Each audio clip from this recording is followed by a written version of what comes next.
Listen to a story about a man named Jed who was a poor mountaineer and barely kept his family fed. Then one day he was shooting at some food, and up to the ground come a bubbling crude oil, that is black gold, Texas tea. Well, the first thing you know, old Jed is a millionaire. The kinfolk said Jed move away from there, and they said California is the place you ought to be.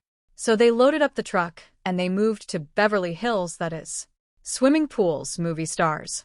The Beverly Hillbillies. In the sun-drenched lands of California, life was a whirlwind of new sights and sounds for the Clampett family. Ellie Mae stood in the garden, gazing up at a massive structure that had appeared near their home. She called out to Jed, asking him what kind of sign it was. It was a great big thing, colored in red, white, and blue, and she thought it was real pretty. Jed walked over to join her, squinting at the bold letters. The sign said, "Welcome, Hero." It was a puzzling sight indeed. Jed wondered aloud who could have put it up. Ellie Mae told him that the workers said it was Ms. Drysdale. This information only added to the mystery. Jed decided they best go talk to her and find out why she would do such a thing. As they walked, Jethro joined them, looking quite proud of himself. They marveled at the sign, calling it a big rascal. Jed asked where the fellows were who put it up, and Jethro recognized Scott among the workers. He asked where the sign came from and why it was there. Scott confirmed that Ms. Drysdale had it put up, though he did not know the reason. Jed surmised that she must think one of them is a hero. Jethro immediately claimed the title for himself. When Jed asked what he had ever done for Ms. Drysdale, Jethro explained that he had saved her valuable French poodle dog. Granny was skeptical, having heard many stories about that poodle, but she asked Jethro how he saved it. Jethro told them that he was out back that morning and heard the dog whining. He looked through the hedge and saw a sissy-looking fellow who had a hold of the poodle and was cutting off all its hair. Jethro told the man to let go of the dog, but the man kept on cutting. So, Jethro went through the hedge and asked him again. The man just looked at him and continued his work. Jethro grabbed a hold of him and shook the dog loose. The man kept yelling, "Masseur, Masseur," but Jethro told him to go back to his sewer and leave the dog alone. Then the man slapped Jethro. It did not hurt, but it made Jethro an awful man. He picked the fellow up and chucked him in the swimming pool to cool him off. The man scampered out of there and took off like a wet jackrabbit, with Ms. Drysdale taking up the chase, yelling, "Henri, Henri." Jethro thought it was the henneriest little fellow he had ever seen. Meanwhile, at the bank, Margaret Drysdale was in a state of distress. She lamented that she would never be able to get Henri to make another house call because he had blacklisted her with every poodle beautician in Beverly Hills. She looked at poor Claude, her poodle, who had to wear a raincoat because he was only half clipped. She told the dog to go to Daddy so he could comfort him. Melbourne Drysdale, her husband, pleaded with her to stop calling him that dog's daddy. Margaret accused him of being heartless and a cruel, unnatural father. She complained about the ghastly mornings she had experienced, noting that the sign people did not deliver the Welcome Hero banner for the front of their house. Melbourne told her not to worry because he had a tremendous hero's welcome waiting right there at the bank for their nephew. Margaret corrected him, saying that Lance Bradford was her nephew, not his. Melbourne remarked that he could be a father to a dog but could not be an uncle to a hero. He listed the expenses for the reception, including $1,500 for an electric sign, $600 for bleachers, and $400 for a band. He noted that even the astronauts did not have a bigger reception. Margaret insisted that Lance deserved it all because he was the pride of the Air Force, known as Jetstream Bradford. Melbourne agreed, but mentioned he was spending a bundle. He asked for one little favor, which was to invite the Clampetts. Margaret refused, but Melbourne reminded her they were their next-door neighbors and biggest depositors. Margaret believed that would change when Lance took over the bank.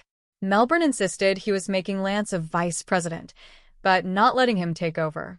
Margaret was convinced that with his intelligence and personality, Lance would bring in accounts that would stagger them.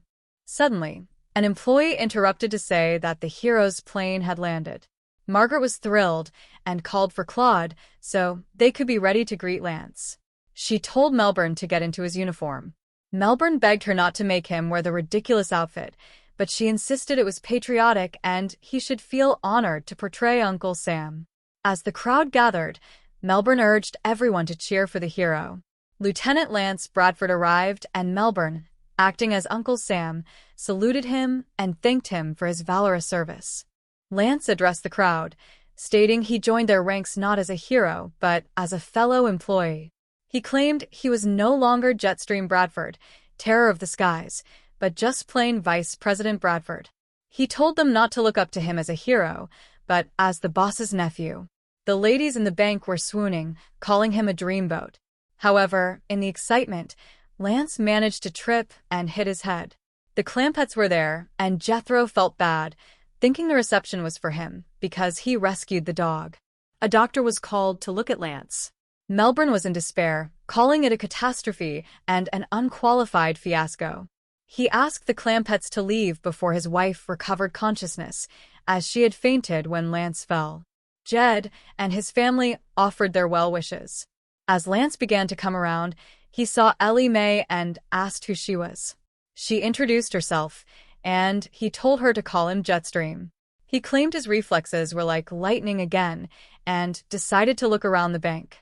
He insisted he was fine, citing his Air Force training. As he tried to walk through a door, he struggled with it, calling it a tricky door. Melbourne received more bad news. While everyone was out front, somebody had robbed the bank. He told Jetstream they wanted to get home. Melbourne talked to the police on the phone, explaining he could not give a description of the robbers because the bank was empty and the guards were out front carrying balloons. Margaret entered, wanting the Clampetts arrested for trying to kidnap their baby, Claude. She claimed Jethro was dragging the dog out of the bank while the family waited in a getaway truck. Melbourne told her to stop worrying about the dog because the bank had been robbed. Margaret accused him of not being able to put things into perspective. She turned to Lance, hoping he could restore order. Lance criticized the operation, calling it a sloppy way to run a bank. He suggested that if Melbourne were in the Air Force, he would be court-martialed. Lance expressed his disappointment and said he needed to take the company plane up for a spin to unwind. When he found out the bank did not have a plane, he was embarrassed. He suggested picking up a nice little jet for $500,000. Melbourne had a cheaper idea, suggesting Lance take a dog for a walk instead. Margaret left to meet with caterers for a homecoming party for Lance. Lance decided to go to the Clampett house to invite Ellie Mae to the party. He met Jethro, who wondered if he should spray his hair or gargle first. Lance found Ellie Mae and she invited him to have some homemade fudge. He agreed, looking forward to being a plain civilian. Jed and Granny met Lance, and Granny, being a doctor, wanted to check on him. Lance told them his life was exciting, living in fame and going down in flames. Jethro called Lance an ace, mentioning he had been in many dogfights. When Jed asked about his latest tangle, Lance admitted it was with a French poodle out front of the bank. Granny felt she needed to mix up a prescription for him.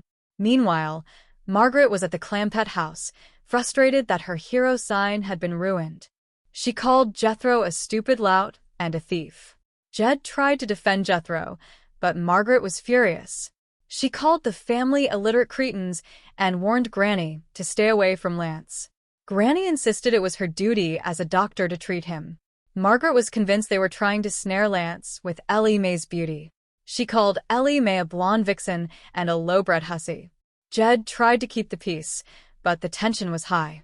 In the end, they all found themselves together, navigating the strange and humorous world of Beverly Hills, proving that as long as they were together, nothing could truly hurt them.